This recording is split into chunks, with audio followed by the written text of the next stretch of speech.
দুই দিন ছুটির পর দশম দিনে পুরো ক্যাম্পাস জাকসু নির্বাচনের প্রচারণায় সরগরম। প্রচারণার আর আছে মাত্র 2 দিন, তাই শেষ মুহূর্তের প্রচারণায় ব্যস্ত সময় কাটাতে দেখা যায় প্রার্থীদের। তবে শনিবার সম্প্রীতি ঐক্য প্যানেলের ভিপি প্রার্থীর প্রার্থিতা বাতিল হওয়ায় মিশ্র প্রতিক্রিয়া দেখা যায়। এদিকে রাকসু নির্বাচনে মনোনয়নপত্র দাখিলের শেষ দিন ছিল আজ। নির্বাচনে প্যানেল ঘোষণা করেছে ছাত্রদল। রাজশাহী ও সাভার প্রতিনিধির তথ্য ও ছবিতে ডেস্ক রিপোর্ট।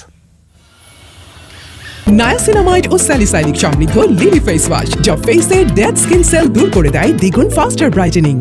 সকাল থেকে জাহাঙ্গীরনগর বিশ্ববিদ্যালয়ের কেন্দ্রীয় ছাত্র সংসদ জাকসু নির্বাচনে ব্যস্ত সময় পার করতে দেখা যায় প্রার্থীদের। ক্যাম্পাসে দশম দিনের মতো প্রচারণা চালাচ্ছে বিভিন্ন প্যানেল ও স্বতন্ত্র প্রার্থীরা। সকালের দিকে নতুন কলা ভবন, সমাজবিজ্ঞান অনুষদ সহ বিভিন্ন অনুষদে 8 ভাগে ভাগ হয়ে প্রচারণা চালায় ছাত্রদল।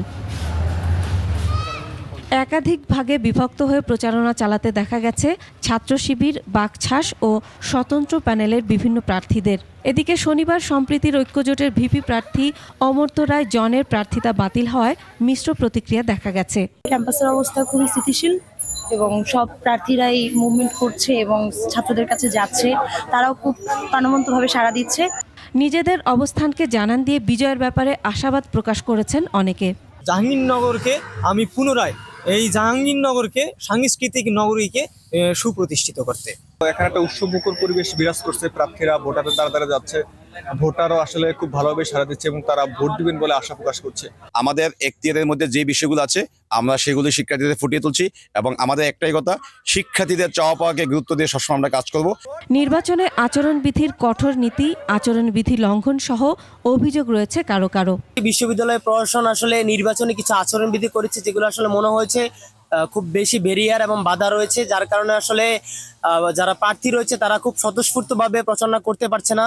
এদিকে গতকাল ছাত্রদল সমর্থিত প্যানেলে ইশতেহার ঘোষণা করার পর আজ শিবিরের সমন্বিত শিক্ষার্থী জোট সহ আরও কয়েকটি প্যানেলের ইশতেহার ঘোষণার কথা রয়েছে।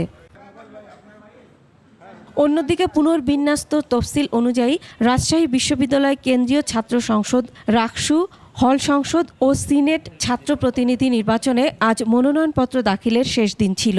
সকাল 9টা থেকে বিকেল 5টা পর্যন্ত রাকসুর কোষাধ্যক্ষের কার্যালয়ে মনোনয়নপত্র জমা নেওয়া হয়।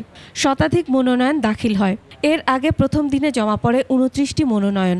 রাকসু ও সিনেট নির্বাচনের জন্য 479টি এবং হল সংসদের জন্য 754টি মনোনয়নপত্র সংগ্রহ করা হয়েছে। শুনতে পাচ্ছেন? এদিকে রাকসু নির্বাচনে প্যানেল ঘোষণা করেছে ছাত্রদল। ভিপি পদে প্রতিদ্বন্দ্বিতা করবে শেখ নুরুদ্দিন আবির, জিএস পদে নাফিউল জীবন এবং এজিএস পদে লড়বেন জাহিন এশা। Masum আলিসা, desk report, 21 television.